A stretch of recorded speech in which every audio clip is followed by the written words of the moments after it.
لله نحمده ونستعينه ونستغفره ونعوذ بالله من شرور أنفسنا وسيئات أعمالنا من يهد الله فلا مضل له ومن يضلل فلا هادي له أشهد أن لا إله إلا الله وحده لا شريك له وأشهد أن سيدنا محمدا عبده ورسوله اللهم صل وسلم وبارك على سيدنا محمد وعلى آله وصحبه ومن والاه أما بعد.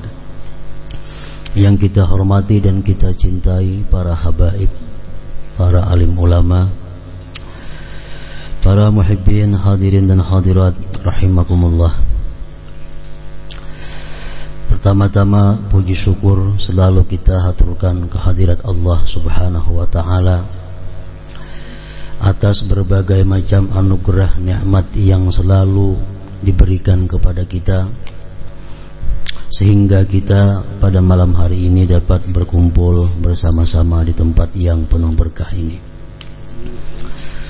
Dan juga kita bersyukur kepada Allah Subhanahu wa taala atas nikmat umur yang diberikannya kepada kita, sehingga kita kembali menemui salah satu di antara bulan yang mulia, yaitu bulan Rabiul Awal, bulan kelahiran junjungan Nabi kita, Nabi besar Muhammad sallallahu alaihi wasallam.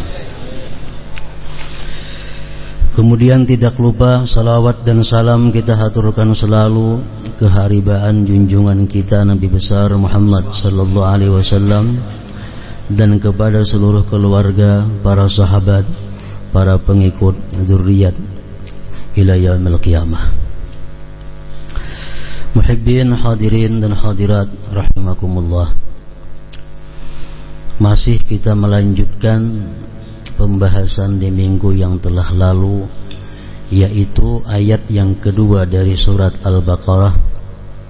Dzalikal kitabu la raiba fihi hudan lil muttaqin. Itu Al-Quran tidak diragukan padanya bahwa dia dari Allah. Hudan lil muttaqin, Al-Quran itu merupakan petunjuk bagi orang-orang yang takwa. Orang-orang yang takwa kepada Allah, mereka menjadikan Al-Quran sebagai pedoman hidupnya.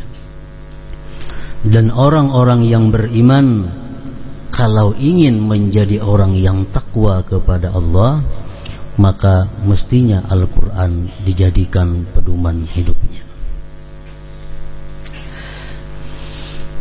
Pada minggu yang telah lewat, Al-Quran memberikan petunjuk kepada kita tentang makan, minum, berpakaian, berhias, kawin, rumah tangga, pergaulan dan lain sebagainya. Dan Al-Quran pun pula memberikan petunjuk bagi mereka-mereka yang bertakwa kepada Allah, bagaimana cara mencari penghidupan di alam dunia ini.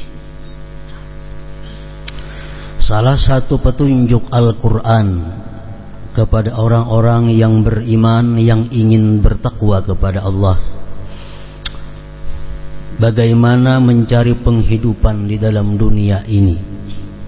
Salah satunya Al-Quran memberikan petunjuk, wa ahallallahu al-bai'a wa harramar riba yamhaqullahu ar-riba wa yurbis sadaqat. Baqarah 275-276. Di sini Allah memberikan petunjuk kepada orang-orang beriman yang ingin bertakwa, bagaimana mencari sumber penghidupan atau rezeki.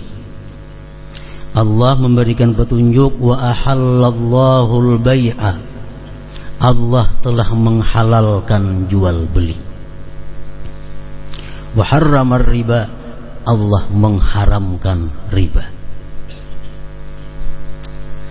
Jadi jual beli atau perniagaan, perdagangan, salah satu petunjuk Allah kepada orang-orang yang beriman, yang ingin bertakwa, untuk mencari sumber penghidupan atau rezeki itu. Dan Allah melarang keras mencari rezeki dengan cara riba. Wa harramar riba. Yamhaqullahu riba wa yurbis sadaqat. Allah akan menghancurkan riba itu. Allah akan menghilangkan berkahnya riba itu. Wa yurbis sadaqat, dan Allah akan mengembangkan, menyuburkan sedekah.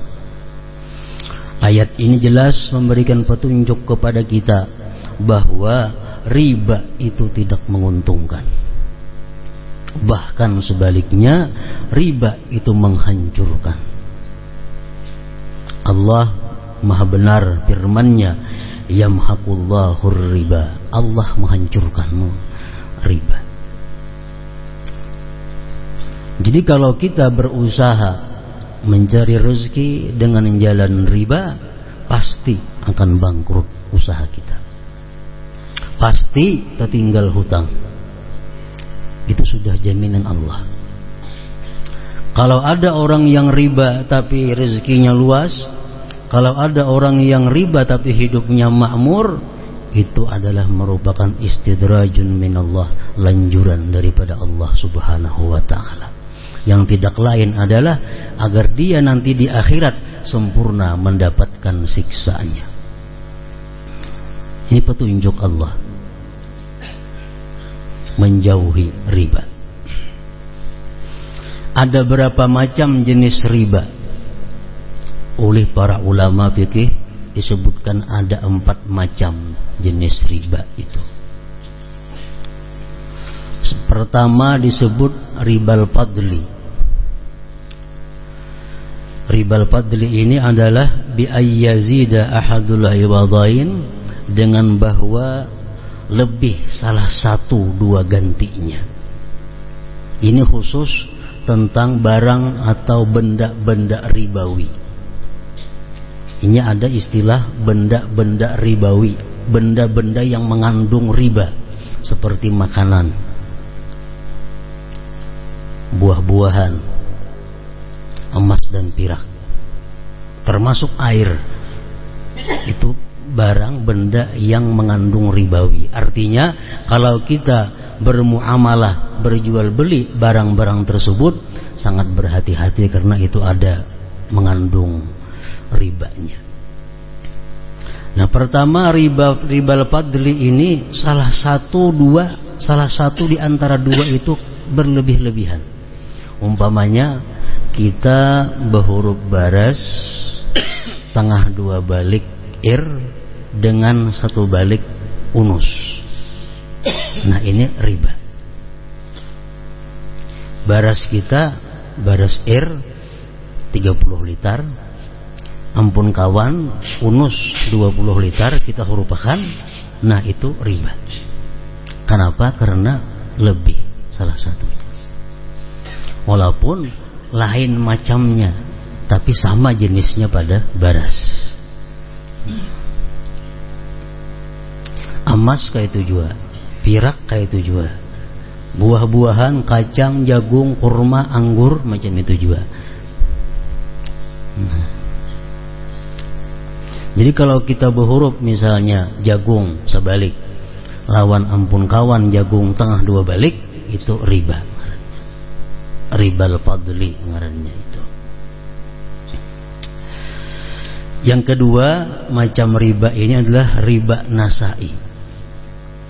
Riba nasai ini bi ayyu ajjila ahadal iwadain, dengan bahwa dia menimpukan salah satu 2 gantinya. Contohnya kita berhuruf baras cuma kaina hurufannya, walaupun sama. Kita berhuruf baras punikam siam pun ku unus, berhuruf sama sebalik kita. Ayuha, kita ambil baras siamnya, cuma kaina kita menunjuk hurufannya. Nah, itu namanya riba juga. Riba juga, walaupun sama takarannya tapi betimpu. Itu disebut riba nasai. Yang ketiga ribal yadi. riba liyat ini bi ayyufariqa qabla al-qabdi, dengan bahwa dia berpisah sebelum mengqabad, sebelum serah terima. Nah, jadi ini barangnya barasku sebalik unus, baras ikam hurufannya sebalik jua unus, tapi belum dikabat ditinggalkan sudah. Nah, itu ngarannya riba juga, tapi ngarannya riba liyati. Ini barangnya mesti barang nang ada mengandung unsur ribawi tadi. Barangnya macam baras, buah-buahan, emas, pirak, banyu, lain baju. Nah, itu kada mengandung unsur ribawi. Misal baju berhuruf punika masalambar pun dua, itu kada apa-apa. Atau belah pajah kada apa-apa. Barang bangunan kada apa-apa. Itu kada mengandung unsur ribawi, kada mengandung unsur ribawi. Yang keempat, ribal qardi. Nah, riba hutang. Ini yang banyak kita lakukan. Kullu qardin jarra manfaatan lil muqrid. Tiap-tiap hutang yang ada manfaat bagi yang menghutangi, termasuk bunga, itu manfaat bagi yang menghutangi. Kita menghutangi orang duit 1 juta rupiah, tapi kendaraannya kita pakai hari-hari karena kita menghutangi lawan ingin 1 juta rupiah, itu riba, ribal qardi. Karena kita menghutangi ingin 1 juta rupiah, sepeda motornya hari-hari kita pakai. Nah, itu ribal qardi. Kita mengambil manfaat karena kita menghutangi lawan orang tersebut, itu ribal qardi. Nah, praktik-praktik riba seperti ini Allah menyatakan yamhaqullahu riba, Allah menghancurkan riba itu. Kada ada harapan beruntung berusaha, kada ada harapan meningkat usaha. Bila kita melakukan riba tapi nyatanya usahaku meningkat, itu lanjuran dari Allah. Supaya apa? Supaya di akhirat kaina sempurna siksa didapatnya, makin berat lagi. Nah, jadi wa ahallallahu al-bai'a wa harrama riba, Allah menghalalkan jual beli dan mengharamkan riba. Kemudian perdagangan atau jual beli, Islam atau Al-Qur'an memberikan petunjuk kepada kita macam apa jual beli itu yang benar, macam apa jual beli itu yang diridai Allah, macam apa jual beli itu yang membawa kita masuk ke dalam surga. Al-Quran memberikan petunjuk, rijalul la tulhihim tijaratu wala bay'un an zikrillah wa iqamis salah wa ita'iz zakah ila akhir. Orang-orang yang tidak dilalaikan oleh perdagangannya daripada mengingat Allah. Orang-orang yang tidak dilalaikan oleh usahanya daripada undang-undang peraturan Allah. Orang-orang yang berusaha namun tidak terlewatkan sembahyang, zakat, dan seterusnya. Nah, jadi artinya dalam berbisnis, dalam berusaha itu diperlukan satu, penjual ini riba, yang membeli riba, Allah selaku pengatur pun riba. Kalau ketiga-tiganya ini riba, maka usaha kita sesuai dengan petunjuk Al-Quran. Kita berusaha sesuai dengan huda, petunjuk. Berdagang, berusaha, jual beli, jangan sampai membuat kita melanggar hukum Allah. Jangan sampai lalai sembahyang fardu, zakat, puasa, dan seterusnya. Nah, jadi kita berusaha, berdagang, berjual beli, mencari untung. Itu tujuan jual beli, mencari untung. Jangan sampai mengorbankan agama, mengorbankan hukum Allah Subhanahu wa ta'ala. Jangan asal untungnya. Banyak jual beli, ujungnya banyak, tapi Allah kada senang, Allah kada ridha. Salah satu contohnya, orang menukar buah di pohon, buahnya masih mentah, dan kada dipotong situ saini. Itu praktik jual beli yang tidak sesuai petunjuk Al-Quran, tidak diridai Allah. Misal buah rambutan masih lagi hijau di pohon, datang orang berapa sapuhunan untuk kono karinya nah, menjar tuang pohon sekian ratus ribu, jual tukar. Itu boleh asalkan situ saini diputik,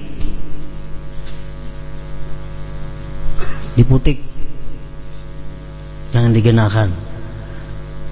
Tapi kalau jual belinya itu buah sudah masak, nah kita tukari semuaan itu, boleh kada dipotong situ saya nih, kaina aja memotong. Terbalik kalau pinanya nih. Tapi itulah hukum Allah Subhanahu wa taala. Itu hukum petunjuk daripada Al-Qur'an. Kalau kita menukar buah nang di pohon masih mentah, boleh, tapi ambil situ saya ini buahnya. Jangan diganakan seminggu, 2 minggu, apalagi sampai masak. Jangan sampai demikian. Itu bertentangan dengan petunjuk Al-Quran. Itu ngarannya berusaha tapi melingahkan, melalaikan undang-undang Allah. Zikrillah, hukum-hukum Allah Subhanahu wa ta'ala. Rijalun la tulhihim tijaratun wala bay'un an zikrillah wa iqamis shalah wa ita'iz zakat. Dan lagi Al-Quran memberikan petunjuk kepada orang-orang yang berusaha ini melalui peringatan-peringatannya. Wailun lil mutaffifin alladzina idza iktalu 'alan nasi yastawfun wa idza kaluhum aw wazanuhum yukhsirun. Al-Quran mengancam neraka wail bagi orang-orang yang mutaffifin. Mutaffifin ini apa? Orang yang bila mana menukar dia minta sempurnakan timbangannya. Tapi kalau inya berjual, inya mengurangi takaran atau timbangannya. Ini mutaffifin. Kalau inya nukar baras no, teliti lawan tuang takar. Takutan dikurangi orang. Sedikit saja kurang minta tambahi. Tapi kalau sudah inya nang berjual, mengurangi takaran atau timbangan atau ukuran. Nah, ini pun cara-cara perdagangan yang tidak sesuai dengan petunjuk Al-Quran. Al-Quran mengancam dengan neraka. Wailun lil mutaffifin. Celaka orang-orang seperti itu. Para muhibbin rahimakumullah, Al-Quran telah memberikan petunjuk kepada kita untuk mencari sumber rezeki penghidupan dengan cara, salah satunya adalah bay' jual beli tadi. Kemudian Al-Quran memberikan petunjuk juga kepada para ilmuwan, para ulama, agar mereka itu menjadi ulama yang takwa kepada Allah Subhanahu wa ta'ala. Petunjuk Al-Quran jelas dalam surat Al-Baqarah ayat 44. Atamuruna an-nasa bil birri wa tansawna anfusakum wa antum tatluna al-kitab afala ta'qilun. Apakah kalian menyuruh manusia berbuat baik tapi kalian melupakan diri kalian? Kalian membaca kitab, apakah kalian tidak berakal? Nah, ini peringatan Allah kepada para ulama, para orang-orang yang dakwah, mubalighin, yang menyuruh manusia berbuat baik, jangan sampai melupakan diri sendiri berbuat kebaikan. Kadang-kadang kita membacakan dakwah, ceramah, hadis Rasulullah, sembahyang witir itu 11 rakaat, itu sangat baik. Tapi seorang belum pernah sembahyang witir 11 rakaat. Sembahyang duha itu paling banyak 8 rakaat, fadilatnya ini. Seorang belum pernah menggawi sembahyang duha 8 rakaat. Nah, ini ditentang oleh Al-Quran. Jangan sampai demikian. Al-Quran memberikan petunjuk kepada para mubaligh ini. Atamuruna an-nasa bil bir wa antum wa tansawna anfusakum wa antum tatluna al-kitab afala ta'qilun. Cerita tentang hadis Rasulullah, tentang Al-Quran, bagaimana keutamaan sedekah, bagaimana keutamaan berwakaf, bagaimana keutamaan menyumbang, berbuat sosial. Tapi seorang kada pernah melakukan seperti itu. Nah ini ngarannya hanya bisa memadahi orang berbuat kebaikan tapi melupakan diri sendiri.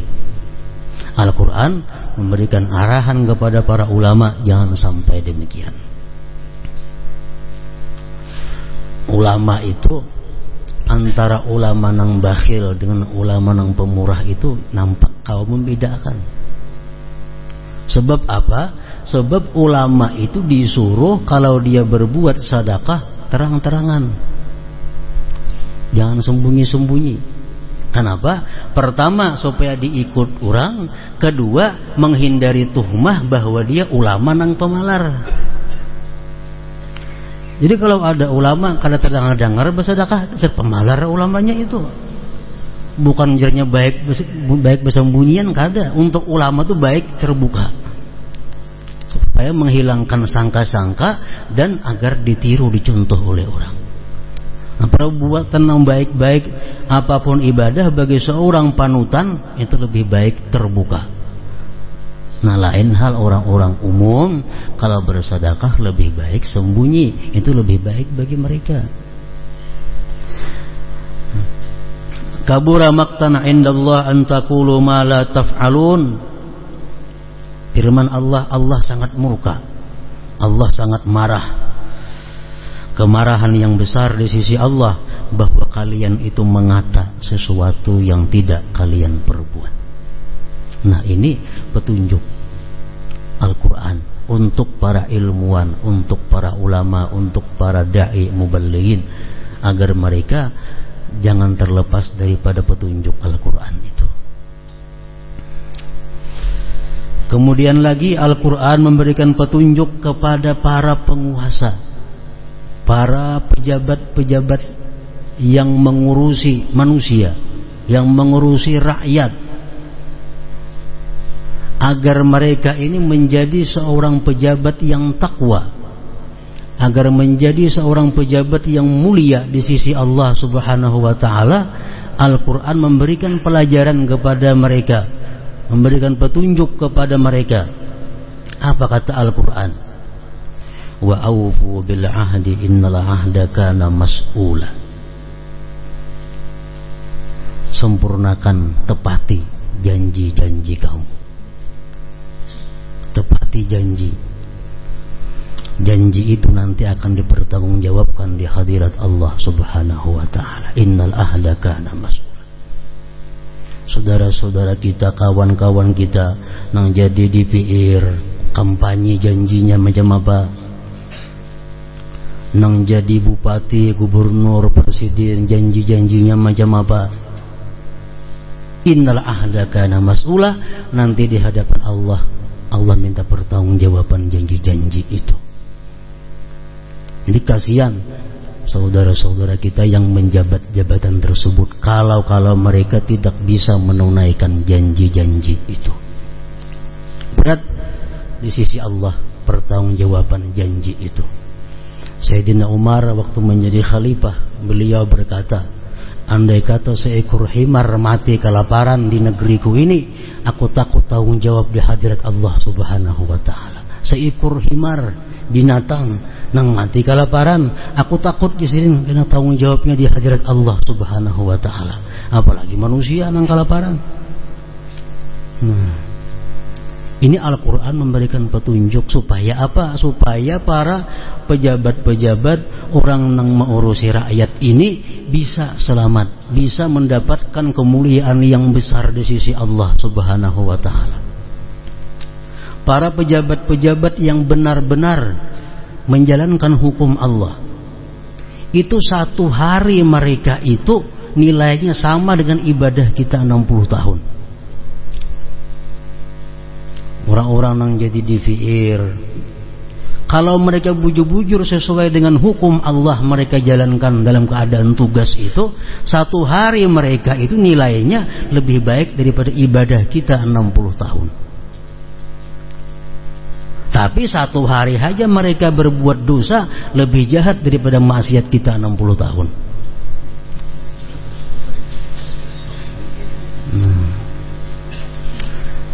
Jadi nang kada jadi DPR, kada jadi pejabat, alhamdulillah, nikmat Allah. Luar biasa nikmat Allah. Rasulullah bersabda dalam satu hadis, innakum satahrisuna 'alal imarah wa takunu nadamah yaumal qiyamah. Kamu jar Nabi ingin memegang jabatan itu, ingin memegang kekuasaan, tapi nanti di akhirat pasti kalian akan menyesal. Pasti menyesal. Ini kata Rasulullah sallallahu alaihi wasallam. Wa aufu bil ahdi, sempurnakan janji.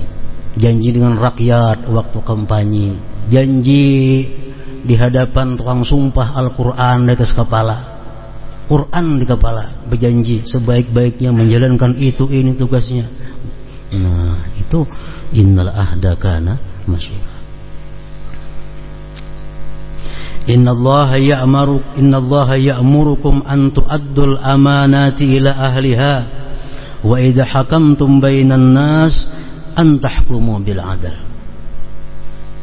An-Nisa 58. Allah menyuruh kalian wahai para umara, memerintahkan kepada kalian bahwa menyampaikan amanat kepada rakyat. Duit nang ada, duit negara, itu duit amanat rakyat. Harta-harta yang diambil daripada negara ini adalah merupakan hartanya rakyat, itu amanat rakyat. Kalau mereka kadang menyampaikan kepada rakyat, mereka bertentangan dengan petunjuk Al-Quran. Al-Quran ini bila mana kita belakangi, dia akan mendorong kita ke neraka. Tapi kalau kita ikuti, dia akan menuntun kita ke surga.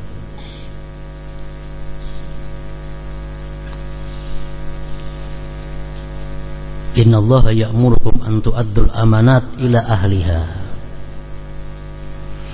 wa idha hakamtum bainan nas an tahkumu bil adl.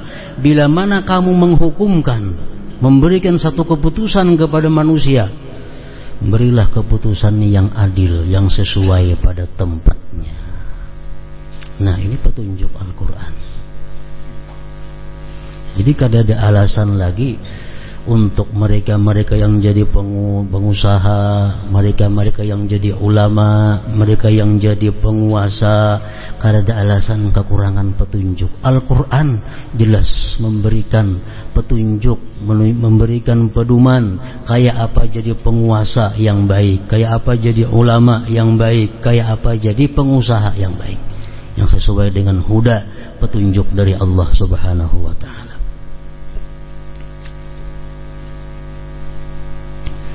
Hadis Rasulullah mengatakan yang artinya setiap orang yang menjabat satu jabatan, dia akan dihalau di padang mahsyar dalam keadaan tangan diborgol.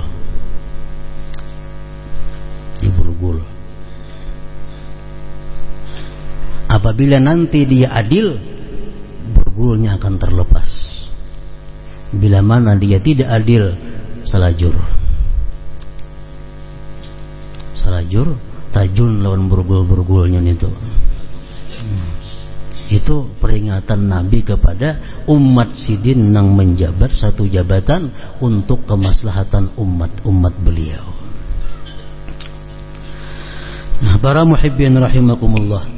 Jadi untuk menjadi orang yang takwa kepada Allah Subhanahu wa ta'ala, tidak ada jalan lain selain menjadikan Al-Quran sebagai pedoman hidup. Dalam berbagai macam keadaan kita, Al-Quran telah siap memberikan bimbingan. Dalam Al-Quran tidak sedikit, ratusan Allah membicarakan tentang takwa.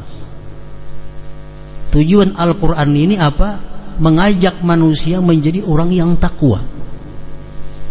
Takwa itu apa keuntungannya? Amun kita takwa nang apa? Amun kita kada takwa nang apa? Nah, Al-Quran menjelaskan keuntungan orang-orang yang takwa, yang oleh karenanya Allah ratusan ayat menyuruh takwa. Karena bila takwa itu pertama, firman Allah, wa may yattaqillah yaj'al lahu makhraja wa yarzuqhu min haitsu la yahtasib. Barang siapa takwa kepada Allah, Allah jadikan dia jalan keluar dari setiap kesulitan. Dan Allah berikan dia rezeki dari yang tidak terduga-duga. Artinya apa? Orang yang takwa itu hidupnya kadang mau sulit. Yang kedua, orang yang takwa itu hidupnya selalu ada rezeki yang tak terduga-duga, yang tak terkira-kira. Itu orang yang takwa. Kemudian lagi firman Allah, wattaqullah wa yu'allimukumullah. Kalian takwalah kepada Allah, Allah akan mengajarkan kepada kalian ilmu. Artinya orang yang takwa kepada Allah itu akan selalu ada ide-ide. Akan selalu ada ilmu-ilmu yang langsung diberikan Allah kepadanya. Menghadapi satu masalah ada ilmunya. Masalah ini ada diberikan Allah ilmunya. Kada pernah orang yang takwa itu kekurangan ilmu. Kenapa? Karena wa yu'allimukumullah, Allah mengajari orang yang takwa itu. Yang ketiga, ini yang paling penting, kegunaan takwa. Innama yataqabbalullah minal muttaqin. Allah hanya menerima amal ibadah orang yang takwa kepadanya. Bila kita kada takwa, ibadah kita artinya kada diterima oleh Allah Subhanahu wa taala. Nah, ini yang paling penting, innama yataqabbalullah minal muttaqin. Laki-laki begalang amas, sembahyang, terima Tuhan lah, kada terima Tuhan. Kenapa? Inya kada takwa. Di awaknya ada yang diharamkan oleh Allah Subhanahu wa taala. Mun amasnya pun dicabut, dianak dalam salawar, sama aja. Kenapa? Karena berniat diimbas sembahyang memakai pulang kena. Bahkan maulu-ulu Allah Subhanahu wa taala. Anjang oleh utas amas ngesembayang nang membur ke kantong. Nah, apa dibuat di kantong? Tuhan di kantong melihat saja juga. Saudara-saudara kita muslimin dan muslimat nang rambut bahabang behijau itu nah. Sembahyang terima Allah lah, kada Allah menerima. Kenapa? Ini orang yang kada suka pemberian Allah. Allah memberinya rambut hirang, ini kata ketujuh gantinya on habang. Menghadap Allah, kada ada harapan Allah menerima. Orang rambut putih dihirangi, kada boleh juga. Kalau rambut kita rambut bahuban, nah itu boleh aja diwarnai selain hirang. Rambut kita ini sudah putihan, ayo dihijaui kah dihabangi kah? Tapi hubannya macam apa banyaknya? Ujar para ulama, sahabat mengatakan hubannya macam huban Abu Bakar Siddiq. Hirangnya bilang kalau dihitungi banyak putihnya. Kira-kira macam kayak Hatta Rajasa Menteri Perhubungan atau kurang lebih kira-kira. Itu banyak putihnya sudah. Nah itu disidin habangi kada jadi masalah. Sidin hijawi kada apa-apa. Hirang aja kada boleh. Tapi kalau orang nang berambut baik, hirang, nah diwarnai itu, ini orang nang kada bisa berterima kasih lawan Allah. Sembahyang dalam keadaan jam itu,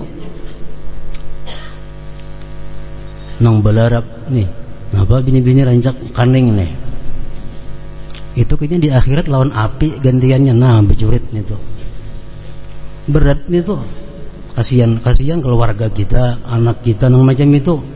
Kita wajib memberitahu itu kada boleh. Ini digarap, diganti. Nah itu sama bebacaan di dahi ana kafirah bi ni'mati rabbi artinya. Dan dahinya itu bertulisan aku kafir dengan nikmat Tuhanku. Nah kaning nang macam itu nang sembahyang maulah Tuhan menghadapi.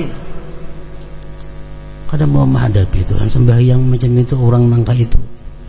Kada gampang. Jadi bila kada bertobat seumuran kayak itu kada diterima Tuhan. Ini mesti tobat, mesti menyesal, jangan lagi hendak berbuat nang macam itu. Ayo sembahyang, ayo beribadah, ayo membaca Quran, Allah akan menerima. Innama yataqabbalullah minal muttaqin. Allah hanya menerima orang-orang yang takwa. Nah, ini pentingnya takwa. Makanya ratusan ayat dalam Al-Quran itu menyuruh kita bertakwa ini. Tanpa takwa, ibadah kita Allah kada berkenan menerimanya. Dan lagi orang-orang yang takwa ini selalu menang dalam masalah yang dihadapinya. Orang yang takwa kada akan kalah, baik dunia atau akhirat. Kenapa? Sebabnya karena wattaqullah wa'lamu annallaha ma'al muttaqin. Takwalah kepada Allah dan ketahui bahwa Allah beserta orang-orang yang takwa. Kalau orang beserta Allah ini bisa kalah, kayak apa jadinya? Orang yang beserta Allah kada akan kalah, selalu dapat kemenangan baik dalam dunia atau di akhirat. Itu orang yang takwa. Dan akhirnya apa? Wa jannatin arduhas samawati wal ardh uiddat lil muttaqin. Surga yang seluas langit dan bumi ini disediakan lil muttaqin, bagi orang-orang yang takwa. Kalau beriman kada cukup. Kalau mengandalkan iman aja belum cukup untuk mendapatkan surga. Kenapa? Karena ujar Nabi, al-iman uryan, ilman itu bertelanjang. Walibasuhu taqwa, pakaiannya adalah takwa. Pakaian iman itu adalah takwa. Untuk menjadi orang yang takwa kepada Allah Subhanahu wa taala, kada ada jalan lain selain daripada memegang Al-Qur'an. Mencari pedoman hidup dalam Al-Qur'an. Cari aja Al-Qur'an, semuaan ada.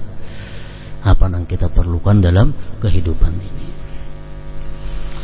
Nah, selanjutnya walladzina yu'minuna bima alladzina yu'minuna bil ghaib wa yuqimunas shalah wa mimma razaqnahum yunfiqun. Li hadratin Nabi sallallahu alaihi wasallam. Al-Fatihah. Iyyaka na'budu wa iyyaka nasta'in.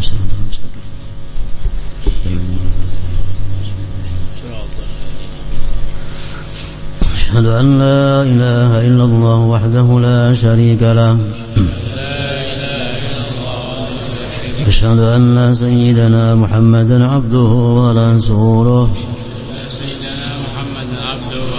لا إله إلا الله نستغفر الله لا إله إلا الله نستغفر الله لا إله إلا الله نستغفر الله لا إله إلا الله ونتوب إلى الله لا إله إلا الله محمد رسول الله صلى الله عليه وسلم فيا أيها الراجون منه شفاعة صلوا عليه وسلموا تسليما